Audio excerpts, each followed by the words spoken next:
అందరికీ నమస్కారం. నా పేరు రమ. నీ ప్రేమ కోసం 13వ భాగం. రచయిత శ్వేత సాయి గారు.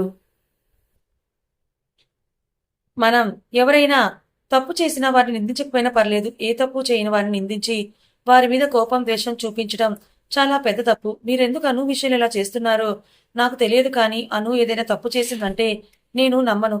అది మీరు నమ్మేటప్పటికే అను నీ జీవితంలో నుంచి వెళ్ళిపోతే అప్పుడు నువ్వు లైఫ్ లాంగ్ చాలా విలువైన మనిషిని కోల్పోతావు. ఒక్కసారి కోల్పోయింది ఏది తిరిగి రాదు. అది నీకన్నా బాగా ఎవరికీ తెలియదు కార్తీక్ అంటారు హరిగారు. అను గురించి ఆలోచిస్తూ ఎప్పటికో నిద్రపోతాడు కార్తీక్. ఉదయం తొందరగా నిద్రలేచి పనులన్నీ చేసి సుమిత్ర గారికి టిఫిన్ పెట్టి కాఫీ ఇస్తుంది. అత్తయ్య బాగా పెయిన్ ఉందా అంటే చెప్పండి, ఆఫీస్కి వెళ్లకుండా ఉంటాను అని అంటుంది. పర్లేదులే, నువ్వు వెళ్ళు అంటుంది సుమిత్ర గారు. వెళ్లి వంటంతా ప్రిపేర్ చేసి డైనింగ్ టేబుల్ మీద పెట్టి అత్తయ్య జాగ్రత్తని చెప్పి కార్తీక్ లెగకపోవడంతో బాక్స్ రెడీ చేసుకుని హడావిడిలో టిఫిన్ తినడం కూడా మర్చిపోయి వెళ్ళిపోతుంది. అప్పుడు నిద్ర లేచిన కార్తీక్ కాఫీ అని అరుస్తూ హాల్లోకి వచ్చి సుమిత్ర గారు లేచి కిచెన్లోకి వెళ్తుంటే, అమ్మా నువ్వేంటి వచ్చావంటే, కదలకుండా ఉంటే ఎలా, డాక్టర్ ఏమీ ప్రాబ్లం లేదు అన్నారు కదా, అలాగే ఉంటే ఎలా తగ్గుతుంది అంతే. సరే నేను పెడతాను కాఫీ ఆగు అంటాడు కార్తీక్. మేము తాగేశాము, నీకే పెట్టుకో అని లోపలికి వెళ్ళిపోతారు. వద్దులే అని వచ్చి టిఫిన్ చేయబోతుంటే, ఏంటి ఇంత టిఫిన్ ఉంది అని అంటాడు కార్తీక్. ఇంత టిఫిన్ ముందేంటి అని అంటాడు కార్తీక్. డాడ్ మీరు తినలేదా రండి అంటే హాల్లో ఉన్న హరిగారు, నేను మీ అమ్మ తినేసారా, హడావిల్లో అను తినకుండా వెళ్ళుంటుంది. ఈ పిల్ల ఎప్పుడు ఇంతే, అసలు వినదు చెప్పిన మాట. పనులన్నీ చేసి ఏమీ తినకపోతే ఆఫీస్లో ఎలా ఉంటుంది ఏంటో, ఎవరు నా మాట వినరు అని అనుకుంటూ వెళ్తారు. అక్కడ ఉన్న కార్తీక్కి టిఫిన్ తినాలనిపించదు. ఆశ్రమానికి వెళ్ళినాను జరిగినంత రిషికి చెప్పి, ఇప్పుడు కాస్త పర్లేదు రిషి, ఇంకో 1 or 2 days తగ్గిపోతుందంట అని అంటుంది. నా వల్ల ఇలా జరిగింది అని అంటే, రిషి నేను పిక్నిక్ రావడం వల్ల అత్తయ్యకి దెబ్బ చాలా బాగా తగిలింది, బాధగా ఉందని అంటుంది. రిషి నువ్వే ఏ మార్పు లేకుండా ఉన్నావు, నువ్వు కూడా లేస్తే హ్యాపీగా మనం అందరం ఉండొచ్చు, నీ ఫ్యామిలీ దగ్గరికి వెళ్దాం ప్లీజ్ రిషి, ట్రై చేయి, నీ వల్ల అవుతుంది అని అంటుంది.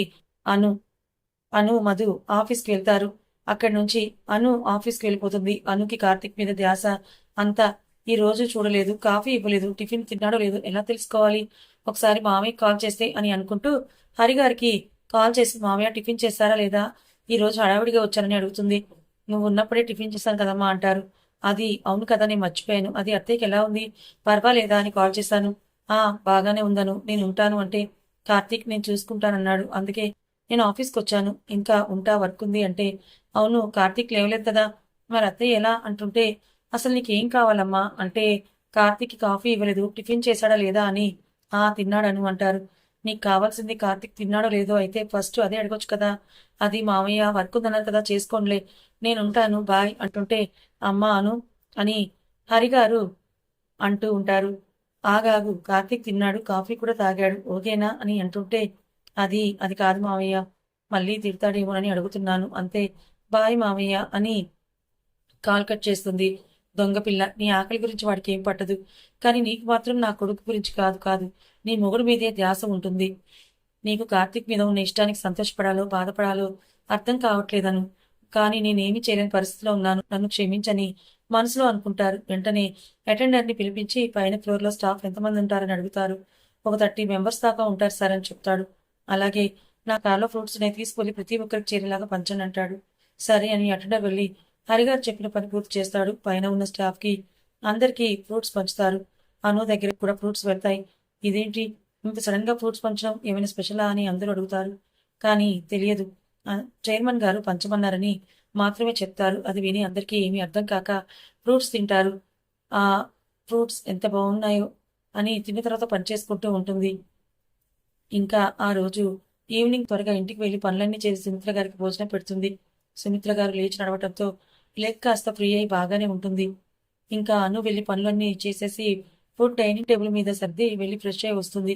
కార్తీక్ ఇంట్లో లేకపోవడంతో అనుకి ఇంకేం తోచక వెళ్లి సుమిత్ర గారి దగ్గర పడుకుందాం అనుకుంటే, నిన్న నువ్వు ఈ రోజు అంతా మీ ఆయన చూసుకున్నారు కదమ్మా, ఈ రోజుకి మా ఆవిడ్ని నేను చూసుకుంటానులే అంటారు హరిగారు. అలాగే మామయ్య అని వెళ్లి పడుకుంటుంది. కార్తీక్ వచ్చి భోజనం చేసి వాళ్ళ అమ్మ దగ్గరికి వెళ్ళి ఒకసారి చూసి, అను ఏది నాన్న అంటే, మా ఆవిడని నేను చూసుకుంటాను అన్నాను, నువ్వు వెళ్ళి పడుకో, అను మీ రూమ్లోనే ఉంది అంటారు. కార్తీక్ వెళ్ళి చూసేసరికి అను నిద్రపోతూ ఉంటుంది. ఆ రోజంతా అను ఒక్క మాట కూడా వినలేదు. కార్తీక్ ఏదోలా అనిపిస్తుంది. అను దగ్గరికి వెళ్ళి కిందకి మోకాల మీద కూర్చొని అనుని చూస్తుంటే ఇంతలో కాలుస్తుంది. ఫోన్ సైలెంట్లో ఉండడంతో రింగ్ వినిపించదు. డార్లింగ్ అని ఉంటే బాల్కనీలోకి వెళ్ళి ఆ కాల్ కార్తీక్ లిఫ్ట్ చేస్తాడు. అక్క ఏం చేస్తున్నావు? కాల్ లేదు అసలు అని అంటే, ఏ రౌడీ నువ్వా? మీ అక్క పడుకుంది. అవునా బావా, మీరేం చేస్తున్నారు? తిన్నారా అంటే, అయిపోయింది రౌడీ అని అంటాడు. బావా, నేను ఒకటి అడగనా? ఏమనుకోవద్దు. అక్కతో అనొద్దు అని అంటే, అడుగు దివ్య, ఏమైనా ప్రాబ్లమా? ఏమైనా హెల్ప్ కావాలా అంటే, కాదు. అక్కతో మీకు ఓకేనా? అంతా తను మీకు నచ్చిందా? తనతో మీకు ఏమీ ఇబ్బంది లేదు కదా? నిజం చెప్పండి అని అంటుంది. నీకెందుకు ఆ డౌట్ వచ్చింది? అలాంటిదేం లేదు లేరా, ఇప్పటిదాకా నాతో వాదించే పడుకుంది. మీ అక్క నాకు చాలా బాగా నచ్చింది. ఏమీ ఇబ్బంది లేదు, ఓకేనా? నువ్వేం కంగారు పడుకో అంటాడు. అలాగే బావా, ఇంకా ఉంటానని దివ్య అంటూ మళ్ళీ తనే, బావా నీ నెంబర్ చెప్పు నోట్ చేసుకుంటా అంటే, నీ నెంబర్ చెప్పు నేనే కాల్ చేస్తా, సేవ్ చేసుకుందు గాని అంటాడు కార్తిక్. నెంబర్స్ నోట్ చేసుకుంటారు ఇద్దరు. ఇంకా ఉంటా బావా, బాయ్. అక్కతో మాత్రం చెప్పొద్దు ఇలా అడిగానని ప్లీజ్ అంటుంది. కాల్ పెట్టేస్తుంది. కట్ అయిన తర్వాత అను ఫోన్కి లాక్ లేకపోవడంతో కాల్ లిస్ట్ ఓపెన్ అవుతుంది. అందులో రీసెంట్గా దివ్య మధు నేమ్స్ మాత్రమే ఉంటాయి. అవి చూసి ఇంకేమైనా ఉన్నాయా అని పిక్స్ ఓపెన్ చేస్తే అందులో అను కార్తిక్వి 2 పిక్స్ ఉంటాయి. ఇంకా కిందకి స్క్రోల్ చేస్తే అను పిక్స్ చాలా ఉంటాయి. అవి చూసి కార్తిక్ అలాగే చూస్తూ ఉంటాడు. వెళ్ళి ఫోన్ని అను దగ్గర పెట్టి తన ప్లేస్కి వెళ్ళి పడుకుంటాడు కానీ నిద్ర రాదు. అనుని చూస్తూ ఎప్పటికో నిద్రపోతాడు. నెక్స్ట్ డే మార్నింగ్ అను అన్ని పనులు చేసి, మీరు పైకి వెళ్ళి ఏమీ వెళ్ళొద్దులే అత్తయ్య, నేను వచ్చాక చేసుకుంటా అన్ని పనులు అని చెప్పి వచ్చి కార్తీక్కి కాఫీ ఇస్తుంది. కాఫీ తాగేదాకా కార్తీక్ని చూస్తూ ఆ కప్పు తీసుకొని కిచెన్లోకి వెళ్తుంది. కార్తీక్ తాగిన కప్పులో మిగిలిన ఉన్న కాఫీ ఒక్క డ్రాప్ ఉంటే అది తను తాగుతుంది. చాలా గొప్పగా ఫీల్ అవుతుంది. ఇంకా బాక్స్ తీసుకొని ఆఫీస్కి వెళ్తుంది. ఆశ్రమంకి వెళ్ళి జరిగింది మొత్తం రిషికి చెప్పి పిల్లలతో ఆడుకుని ఆఫీస్కి వెళ్తుంది. ఆఫీస్కి వెళ్ళి వర్క్ చేస్తున్నాను. ఇంతలో దివ్య కాల్ రావడంతో లిఫ్ట్ చేసి, హాయ్ దివ్య, ఏం చేస్తున్నావని అడుగుతుంది. నువ్వే బిజీ, నేను నిన్న నైట్ కాల్ చేస్తే బావ లిఫ్ట్ చేశారంటుంది దివ్య. అవునా, నేను చూసుకోలేదు, కార్తీక్ ఏమన్నాడని ఆరాటంగా అడుగుతుంది అను. నేను చెప్పను, కావాలంటే నువ్వే మీ ఆయన్ని అడుగుపో, నన్ను అడగకుంటుంది. సరేలే, ఏం చేస్తున్నావు? ఏముంది, ప్రాజెక్ట్ వర్క్ పని మీద ఉన్నా, 2 డేస్లో అయిపోతుంది. ఆ తర్వాత హాలిడేసే. ఇంకా 2 ఇంటర్వ్యూస్ ఉన్నాయి. వాటిలో అన్నా ఏదో ఒకటి వస్తే జాబ్కి చెక్కేస్తా అంటుంది. వస్తుందిలే దివ్య, కంగారు ఎందుకు అంటున్నాను. సరే బాయ్ అక్క అని దివ్య ఫోన్ పెట్టేస్తుంటే, దివ్య దివ్య చెప్పవా మీ బావ ఏమన్నాడు అని అడుగుతున్నానంటే, నేను చెప్పను, మీ ఆయన్ని అడుగు వెళ్ళి అని చెప్పి కాల్ కట్ చేస్తుంది. ఆయన నేను అడగగలిగితే నిన్నెందుకు బతిమాడడం అని అనుకుని వర్క్లో పడిపోతుంది. ఇంకా ఈవినింగ్ వరకు వర్క్లో ఫుల్ బిజీ అయిపోతుంది. ఆ రోజంతా చాలా వర్క్ ఉంటుంది. అనుకి క్షణం కూడా తీరిక దొరకదు. ఇంకా ఈవినింగ్కి ఇంటికి వెళ్తుంది. వెళ్ళిన తర్వాత పనులన్నీ చేసేసి సుమిత్ర గారు బాగానే నడవటంతో కాస్త హ్యాపీగా ఫీల్ అవుతుంది అను. అరుణ గారు వచ్చి, అమ్మయ్య అక్క నీకు తగ్గింది, చాలా హ్యాపీ నేను అంటుంది. రేపే కదా పెళ్లి కూతురుని చేస్తాము, అందుకని పెళ్లి పనులన్నీ కార్తీక్ వాళ్ళ ఇంటి నుంచి చేద్దామని అనుకోవడంతో సుమిత్ర గారు అరుణ వాళ్ళని ఈరోజే వచ్చేసేయండి, ఇక్కడికి అన్ని సామాన్లు తీసుకొని చెప్తారు. అలాగే అక్క అని అంటుంది అరుణ గారు. అప్పుడే వచ్చిన రేవతి అను దగ్గరికి వచ్చి, వదిన నువ్వు ఈ వారం మొత్తం సెలవు పెట్టాలి అని అంటే, సరే రేవతి అడుగుతాను ఆఫీస్లో అని అంటుంది. కాదు కాదు, ఇప్పుడే కాల్ చేసి కనుక్కొని నాకు ఇప్పుడే చెప్పాలి నువ్వు అంటుంటే, మీ వదిన భలే ఉంది రేవతి, ఎంతో బాగుంది, క్యూట్ గా ఉంది అంటుంది. అదే టైంకి అక్కడికి వచ్చిన రేవతి ఫ్రెండ్ చిత్ర, వదిన తిను మా ఫ్రెండ్ చిత్ర, నా పెళ్లి కోసం వచ్చింది, ఇక్కడే ఉంటుందని చెప్తుంది. అలాగేరా, హాయ్ చిత్ర అని చిత్రని పలకరిస్తుంది. అదే టైంకి అక్కడికి వచ్చిన కార్తీక్ ని చూసి చిత్ర, అన్నయ్య మీ వైఫ్ సూపర్ అన్నయ్య, నాకు బాగా నచ్చేసింది తెలుసా అని అంటుంది. అను కాల్ చేసి వచ్చి, ఓకే అన్నారు, హ్యాపీనా ఇప్పుడు? 5 డేస్ లీవ్ ఓకేనా అంటున్నాను. 5 డేస్ దేనికి అంటాడు కార్తీక్. అదేంటన్నయ్య, నాతో పాటు అత్తగారింటికి రావాలి కదా, ఎవరూ లేరు, నేను వదిలి తీసుకుని వెళ్తాను. 3 డేసే కదా, ప్లీజ్ అన్నయ్య ఒప్పుకో అని చెప్పి అడుగుతుంది రేవతి. ఓకే కానీ 3 డేస్ ఎందుకని అంటాడు కార్తీక్. అంటే మరి నెక్స్ట్ డే పంపడానికి శుక్రవారం కదా, పంపరు, సో 3 డేస్ ఉంటుంది అందుకే అని చెప్తుంది రేవతి. ఏ మెంటల్, వదిలేని వదిలి 3 డేస్ ఉండడం కష్టమని అడుగుతున్నాడే కార్తీక్ అన్నయ్య, నీకు అర్థం కాలేదా అంటుంది చిత్ర. కార్తీక్ చిత్ర చెవి పట్టుకొని, ఏ అల్లరి పిల్ల, నా పిల్లని తీసుకెళ్తే మళ్ళీ నన్నే అంటున్నావా అని అంటాడు. అనుకి మాత్రం చాలా హ్యాపీగా ఉంటుంది. నా పెళ్ళామంట ఎవరైనా ఉన్నప్పుడు నువ్వు చేసే యాక్టింగ్ లోనే నా జీవితానికి సరిపడా జ్ఞాపకాలు ఉన్నాయి కార్తీక్. అందరి ముందు నన్ను నువ్వు అనే ప్రతి మాట అబద్ధం, అది శాశ్వతం కాదు, కానీ అవి ఎప్పటికీ నా మనసులో నిలిచిపోతాయి. అందరూ ప్రేమని అలా చూపించాలి, ఇలా చూపించాలి, బైక్ మీద తిప్పాలి, ఒకే కూల్ డ్రింక్ లో స్ట్రాప్ తాగాలి, ఇలా చాలా చాలా అంటారు. నాకు మాత్రం నువ్వు నా కళ్ళ ముందే నవ్వుతూ ఉంటే చాలు. జీవితం మొత్తం నీ కాళ్ళ దగ్గర బ్రతికేస్తాను కార్తీక్ అనుకుంటుంది అను. కార్తీక్ పట్టుకున్న చెవి నొప్పికి అరుస్తున్న చిత్ర అరుపుకి స్పృహలోకొచ్చిన అను, వామ్మో నేనేంటిలా ఇమాజినేషన్‌లోకి వెళ్ళిపోతున్నాను. ఎవరైనా చూసారంటే అంతే ఇంకా తెలిసిపోతుంది. కంట్రోల్ అను. నీ మొగుడే కదా! ఎప్పుడైనా చూసుకోవచ్చు అని అనుకుంటుంది మనసులో. ఏంటన్నయ్య తీసుకెళ్ళొచ్చా మీ ఆవిడ్ని అంటుంది చిత్ర. నీ ఇష్టం అంటాడు కార్తీక్. ఈ 2 డేస్ బాగా చూసుకో అన్నయ్య మిస్ కాకుండా అని అనుని కార్తీక్ మీద తోస్తుంది చిత్ర. ఒక్కసారిగా కార్తీక్ మీద పడేసరికి కార్తీక్ అను చేతులు పట్టుకుంటాడు పడిపోకుండా. సరిగా నిలబడి నాకు వంట పని ఉంది అని అను వెళ్తూ ఉంటుంది. అను వెళ్ళాక మీరిలా అలర్ట్ చేయటం కాదు, వెళ్ళి మీ వదిన దగ్గర వంట చేయడం నేర్చుకోండి అంటాడు కార్తీక్. సరే వదినకి హెల్ప్ చేద్దాం పద రేవతి అని రేవతిని లాక్కొని వెళ్తుంది చిత్ర. కార్తీక్ వాళ్ళ వెనకే వస్తాడు. వదిన ఏం వండుతున్నావు అంటుంది చిత్ర వచ్చి. ఏం కావాలో చెప్పు అంటే ఆ అని ఆలోచిస్తుంటే కార్తీక్ బిర్యానీ అంటాడు. ఆ సరే అలాగే చేద్దాం. వదిన మేము నాన్ వెజ్ తినకూడదని రేవతి అంటే వెజిటబుల్ బిర్యానీ చేస్తానులే అంటున్నాను. సరే అలాగే వదిన మేము హెల్ప్ చేస్తాం అంటుంది చిత్ర. అల్లరి పిల్ల అంటుంది అను. దివ్య గుర్తొస్తుంది అనుకి. కార్తీక్ కూడా దివ్యని గుర్తొస్తుంది. వెంటనే బెడ్రూమ్లోకి వెళ్ళి దివ్య కాల్ చేసి ఏయ్ రౌడీ నువ్వు ఇంకో హాఫ్ అన్ అవర్ నా దగ్గర ఉండాలంటాడు. బావా ఇప్పుడా పెళ్లికి వస్తానులే అమ్మ వాళ్ళతో పాటు అంటే నోవే నువ్వు ఇప్పుడే రావాలి అంతే. సరే బావా అమ్మని అడిగి చెప్తానంటుంది దివ్య. ఎవరినైనా అడుగు నువ్వు మాత్రం రెడీ అయి ఉండు. ఇంకో 5 మినిట్స్లో మీ ఇంటి ముందుంటా. మీ లొకేషన్ షేర్ చేయి అని కాల్ కట్ చేస్తాడు. దివ్య లొకేషన్ పెట్టిన 5 మినిట్స్కి కార్తీక్ వెళ్ళి అక్కడ ఉంటాడు. వాళ్ళ ఇంట్లో చెప్పి దివ్య స్టార్ట్ అవుతుంది. అనుకి దివ్య బాగా గుర్తొచ్చి సుమిత్ర గారి దగ్గరికి వెళ్ళి అత్తయ్య దివ్యని ఈ రోజే పిలవనా ఇక్కడికి అని అడుగుతుంది. ఆవిడకి ఎందుకో మనసులో కలుపుకోమంటుంది. నిజానికి ఇది తన ఇల్లు కూడా తనే అన్ని బాధ్యతలు తీసుకోవాలి. వాళ్ళు అందరూ వచ్చే అధికారం వాళ్ళని పిలిస్తే హక్కు తనకి ఉంది. కానీ దానికి కూడా వచ్చి తనని పర్మిషన్ అడుగుతున్నందుకు సుమిత్ర గారికి కాస్త జాలేస్తుంది. అలాగే పిలువను అంటారు. నిజంగానే అత్తయ్య ఇప్పుడే కాల్ చేస్తానంటుంది. తను హాల్లోకి వెళ్ళి దివ్యకి కాల్ చేద్దామనే లోపు కాలింగ్ బెల్ మోగుతుంది అని వెళ్ళి డోర్ తీసేసరికి బయట కార్తీక్ దివ్య ఇద్దరు నిలబడి ఉంటారు. అను ఒక్కసారిగా షాక్ అయ్యి దివ్య నువ్వా ఇప్పుడే నేను నీకు కాల్ చేద్దామని అనుకున్నాను కానీ నువ్వే వచ్చేసావు రారా అని లోపలికి తీసుకెళ్తుంది. అవునా అక్క బావ వచ్చి దగ్గరుండి నన్ను తీసుకొచ్చాడని చెప్తుంది దివ్య. థ్యాంక్స్ కార్తీక్ అని కార్తీక్ వైపే చూసి చెప్తున్నాను. దివ్యను వెళ్ళి ఫ్రెష్ అయ్యరా అంటుంది. నేను చెప్పకుండానే దివ్యను ఎలా తీసుకురావాలనిపించింది కార్తీక్ నీకు అని మనసులో అనుకుంటుంది అను. ఇక పదండి పని చేద్దాం అందరం. నేను వెజిటేబుల్స్ కట్ చేస్తే బిర్యానీ రెడీ చేయండి అని అంటాడు కార్తీక్. అను వెజిటేబుల్స్ అన్ని ఇచ్చేసి దానికి కావాల్సిన కిచెన్లోకి రెడీ చేస్తూ ఉంటుంది. ఇంతలోకి ఏదో గుర్తొచ్చినట్టు అయ్యో అందులో ఆనియన్స్ ఉన్నాయో కట్ చేస్తే కన్నీళ్ళు వస్తాయని గబగబా డైనింగ్ టేబుల్ దగ్గర పరిగెడుతుంది. ఎక్కడ కార్తీక్ కట్ చేస్తున్నాడో అని. అక్కడ చిత్ర రేవతి ఆనియన్స్ కట్ చేస్తూ ఏడుస్తూ ఉన్న వాళ్ళని చూసి ఒక్కసారిగా నవ్వుతుంది. వెంటనే వాళ్ళ దగ్గరికి వెళ్ళి ఆనియన్స్ నాకివ్వండి మిగిలినవన్నీ మీరు కట్ చేయండి అని అవి తీసుకుని కిచెన్లోకి వెళ్ళి ఆనియన్స్ అవి కట్ చేస్తూ ఉంటుంది అను. త్వరగా రేవతి తీసుకురండి కట్ చేసిన వెజిటబుల్స్ అన్ని అని పిలవడంతో లోపలికి వచ్చిన చిత్ర రేవతి వదిన నీకు కూడా కన్నీళ్ళు వస్తున్నాయి కదా మరి నువ్వెందుకు తీసుకున్నావు అని అంటుంది. నాకు అలవాటేరా మీకు కొత్త కదా అందుకనే నేను కట్ చేస్తాను అని అవన్నీ తీసుకొని ఇంకా మీరు చేసిన చాలే కానీ వెళ్ళి ఫ్రెష్ అవ్వండి. ఎలాగో మెహందీ పెట్టుకోవాలి కదా నేను ఈ బిర్యానీ సంగతి చూస్తాను మీరు వెళ్ళండి అని అంటుంది. వాళ్ళు వెళ్ళి అలా సోఫా మీద వాలిపోతూ ఉంటే ఒక్కసారి వెజిటబుల్స్ కట్ చేస్తే అలసిపోయారు.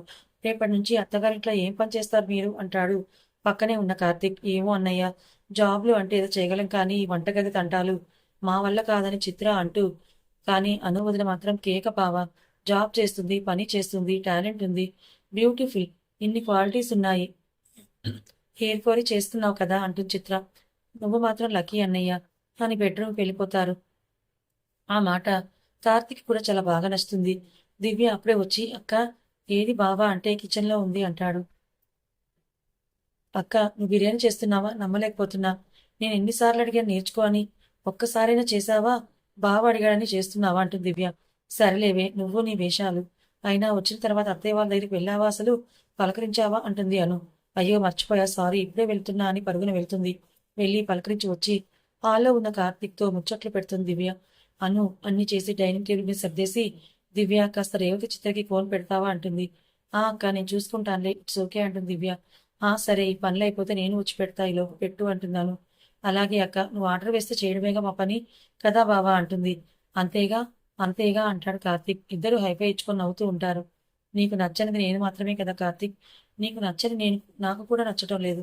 సరేలే నువ్వు సంతోషంగా ఉంటే అంతే చాలు నాకు అనుకుని బెడ్రూమ్లోకి వెళ్ళి అందరినీ పిలుస్తుంది. అందరికీ భోజనం వడ్డించి నువ్వు కూర్చోవదినా అంటే లేదులే మామయ్య వాళ్ళు వచ్చాక తింటాను, మీరు తినేయండి అని అంటున్నాను. ఇంతలో లిల్లీ వచ్చి వదిన చార్జర్ ఇవ్వవా అంటే అటు వెళ్ళి చార్జర్ ఇచ్చొస్తుంది.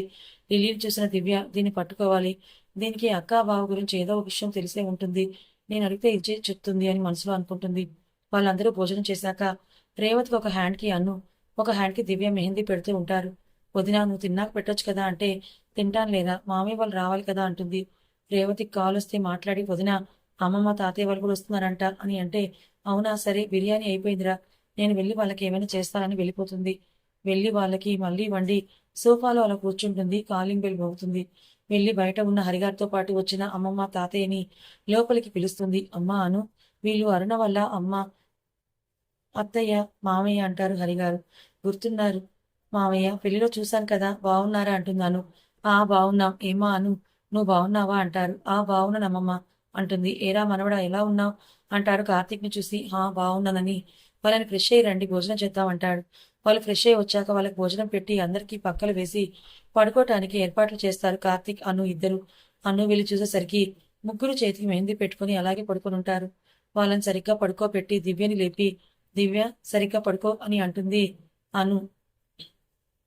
మళ్ళీ కిచెన్లోకి వెళ్ళి అక్కడ అన్ని సర్దేసి వెళ్ళబోతుంటే ఒక్కసారిగా కళ్ళు తిరిగి కింద పడిపోబోతుంటే కార్తీక్ పట్టుకుంటాడు.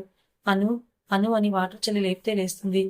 కార్తీక్ అని ఒక్కసారిగా పైకి లేచి అది కాస్త కళ్ళు తిరిగా అంతే, ఏమైనా కావాలా, నువ్వు ఇటు వచ్చావు అంటుంది. తాతయ్య హాట్ వాటర్ కావాలంటేను ఓ అవునా ఒక్క నిమిషం అని హాట్ వాటర్ ఇస్తుంది. అది తీసుకొని సైలెంట్ గా వెళ్ళిపోతాడు. ఇంకా అను తన రూమ్కి వెళ్ళి స్నానం చేసి వచ్చి పడుకోబోతుంటే దివ్య వచ్చి అక్క రా బయటికి వెళ్దాం అంటుంది. ఇప్పుడేంటే దివ్య ఈ టైంలో అంటున్నాను, నువ్వు ముందు బయటికి రా అని తీసుకెళ్తుంది. కార్తీక్ బయట కార్లో రెడీగా ఉంటాడు. ఏంటి ఇప్పుడు ఎక్కడికి వెళ్తున్నావు అని అడుగుతుంటే ఎక్కువ అక్క ముందు అంటుంది. అను ముందు, దివ్య వెనుక ఎక్కగా అక్కడికి వెళ్తున్నాం అంటే నాకు తెలియదు బావని అడుగు అంటుంది. కార్తీక్ ఈ టైంలో ఎక్కడికి అంటుంటే ఏమైనా తినేసొద్దాము అంటుంది. ఆకలిగా ఉందా చెప్తే ఇంట్లోనే పెట్టేదాన్ని కదా, ఈ టైంలో బయట ఫుడ్ ఎందుకు అంటుంది. ఫుడ్ ఉంటే నువ్వు ఎందుకు తినలేదు అంటాడు. అదేంటి మర్చిపోయాడు ఇలా అంటాడేంటి, తనే తినద్దని అనుకొని అందరూ తినేసాం, నీకు లేదా అక్క, సారీ నేను చూసుకోలేదు, పదా నీకు ఇష్టమైన దోశ తిందో గాని అంటుంది దివ్య. అక్కడ చిన్న హోటల్ ఉంటే అక్కడికి వెళ్ళి అనూకి టిఫిన్ ఆర్డర్ చేస్తాడు కార్తీక్. అను పక్కన దివ్య, వీళ్ళిద్దరు ఎదురు కార్తీక్ కూర్చుంటాడు. ఇందాక కళ్ళు తిరిగి పడిపోయావని నాకు తినిపించడానికి తీసుకొచ్చావా కార్తీక్, పర్లేదు నా మీద కాస్త కన్సర్న్ అయితే ఉంది అనుకుంటుంది మనసులో. అను చాలా స్పీడ్గా తింటుంది. నేను వెళ్ళి వాటర్ తెస్తా అని దివ్య వెళ్తుంది. చిన్నగా తిను ఎందుకంత ఆత్రం అంటాడు కార్తీక్. వామ్ము ఏంటి బాబు నువ్వు నన్ను బయటకు తీసుకొచ్చి తినమని నా ముందు కూర్చొని ఇలా ఇదంతా కళ డ్రీమ్లో ఉన్నానా ఏంటి అని గిల్లుకుంటుంది. అబ్బా కల కాదు నిజమే అనుకుని ఈ హోటల్ నిజంగా నాకు గుర్తుండిపోతుంది, నువ్వు నన్ను తీసుకొచ్చావు కార్తీక్ అని మనసులో మురిసిపోతుంది. అను ఒక్కసారిగా పొరబోతే కార్తీక్ అను పక్కకొచ్చి కూర్చొని తల మీద తడతాడు. చిన్నగా అని చెప్పాను కదా అని కాస్త గంభీరంగా అంటాడు. అని తలాడిస్తుంది. అక్క ఈ వాటర్ తాగనిస్తుంది దివ్య. కాస్త వాటర్ తాగి టిఫిన్ తినేసి వెళ్దామా అంటున్నాను. ముగ్గురు కారులో బయలుదేరుతారు. ఇంటికి వెళ్ళాక ముగ్గురు లోపలికి వెళ్తారు. అన్ని ప్లేసెస్లో అందరూ సరిపోతారు. అను వెళ్ళి బాల్కనీలో ఉయ్యాల కూర్చొని ఊగుతూ దానికే తల ఆనించి ఉంటుంది. అప్పుడే అక్కడికి వచ్చిన కార్తీక్ అనుని అలాగే చూస్తూ ఉంటాడు. వెనకే వచ్చిన దివ్య బాగుంది కదా అంటుంది. దానికేమీ బంగారం అంటాడు కార్తీక్. వెనక్కి తిరిగి చూసి అమ్మో అది ఎప్పుడు వచ్చింది, దీనికి అసలే డౌట్స్ ఎక్కువ అనుకొని ఏంటే రౌడీ అసలు మేనేజ్ లేదా, హస్బెండ్ అండ్ వైఫ్ ఉన్నప్పుడు నువ్వు ఇలా రావచ్చా అంటాడు కార్తీక్. దివ్య వెంటనే కార్తీక్ చేయి పట్టుకొని అను దగ్గరికి తీసుకెళ్లి వీళ్ళ గోలకి లేచిన అను నించుంటే తన పక్కకి నెట్టి ఇంత దగ్గరగా ఉన్నప్పుడు వస్తే డిస్టర్బ్ చేసినట్టు ఒకళ్ళు అక్కడ ఒకళ్ళు ఇక్కడ ఉంటే ఏం డిస్టర్బ్ అవుతారంటుంది దివ్య. కార్తీక్ వెళ్ళి అను మీద పడతాడు. చల్లగా తగులుతుంది అను చెయ్యి. కార్తీక్ ఒక్కసారి అను వైపు చూస్తాడు. వాళ్ళని అలా చూసి దివ్యకి ముచ్చట వేస్తుంది. సైలెంట్ గా అక్కడి నుంచి వెళ్ళిపోతుంది. ఏమైనా కావాలా కార్తీక్ అంటుంది అను. ఏం చేస్తున్నావు ఇక్కడ అంటాడు కార్తీక్. అది చల్లగా ఉంది అని అంటూ అను మనసులో వామో ఇదేంటి ఇలా అన్నాను, అచ్చం కలలో లాగా అనుకుంటూ ముందు తిరిగి చూస్తే దివ్య ఉండదు. అంతే అనుకి టెన్షన్ స్టార్ట్ అవుతుంది. కార్తీక్ అనుని కదిపి ఏమైంది అంటాడు. ఇక్కడ కూర్చున్నావేంటి పడుకోవా ఇంకా అని అంటాడు. నేను ఇక్కడ పడుకుంటానులే కార్తీక్ అంటున్నాను. ఇక్కడ చాలా చల్లగా ఉంది లోపలికి వచ్చి పడుకో అంటాడు కార్తీక్. అలాగే అని తన వెనుక వస్తున్న అను కార్తీక్ ని చూసుకోకుండా కంగారులో ఒక్కసారిగా కార్తీక్ తలకి కొట్టుకుంటుంది. అయ్యో సారీ కార్తీక్ అని చెయ్యి పెట్టి కార్తీక్ తల మీద రుద్దుతుంటే ఎందుకు అన్నింటికీ సారీ చెప్తావు అంటాడు. వెళ్ళిపోతున్న అను చేయి పట్టుకుంటాడు. వెనక్కి తిరిగిన అనుకి చాలా దగ్గరగా వచ్చి చిన్నగా తనని ఢీకొట్టి కొమ్ములతో నువ్వు బాగోవను అని చెప్పి వెళ్ళిపోతాడు. అంతే మన అను ఈ గ్యాప్ లో ఒక డ్యూయట్ సాంగ్ కూడా వేసుకుంటుంది. ఆ చల్లని గాలి వచ్చి కార్తీక్ ఏకను నీ తోడు అని చెవిలో గుసగుసగా చెప్పినట్టుగా అనిపిస్తుంది అనుకి. అప్పుడే రెక్కలొచ్చిన పక్షిలా ఎగురుతుంది అను. లోపలికి వెళ్ళి అను నిద్రపోతుంది. ఉదయం అందరూ తొందరగా నిద్రలేచి పనులు స్టార్ట్ చేస్తారు. ఆ రోజు ఉదయం హల్దీ ఫంక్షన్, ఈవినింగ్ పెళ్లి కూతురు చేయడం, తర్వాత రోజు పెళ్లి, ఇలా వరుసగా కార్యక్రమాలుంటాయి. ఉదయాన్నే అందరూ లేచి ఫంక్షన్కి రెడీ అవుతూ ఉంటారు. ఇంటి బయట ఉన్న ఖాళీ ప్లేస్లో ఒక స్టేజ్ లాగా డెకరేట్ చేసి అన్ని రెడీగా ఉంచుతాడు కార్తీక్. ఇలా ఒక్కొక్కరుగా అందరూ లేచి రెడీ అవుతూ ఉంటారు. అను అందరికీ టిఫిన్ రెడీ చేసి కాఫీ పెడుతూ ఉంటుంది. అను కాఫీ తీసుకెళ్లి అందరికి ఇస్తూ ఉంటే హరిగారు, అమ్మ ఇంకా మధ్యాహ్నం నుంచి ఏమి చేయొద్దు, అన్ని క్యాటరింగ్ ఇచ్చామంటారు. ఓకే మావయ్య అని కాఫీ ఇస్తుంది అందరికీ. సుమిత్ర, అరుణ గారు ఇద్దరు కలిసి రేవతి బట్టలన్నీ ఒక బ్యాగ్లో సర్దుతారు. ఇంకా అలాగే ఎప్పుడెప్పుడు ఏ చీరలు కట్టుకోవాలో అందరూ మాట్లాడుకుంటూ ఉంటారు. దీన్ని ఇదిగో నీకు చీర తీసుకున్నాను, పెళ్లికి నువ్వు ఈ శారీ కట్టుకోవాలని దివ్యకి ఒక శారీ ఇస్తారు సుమిత్ర గారు.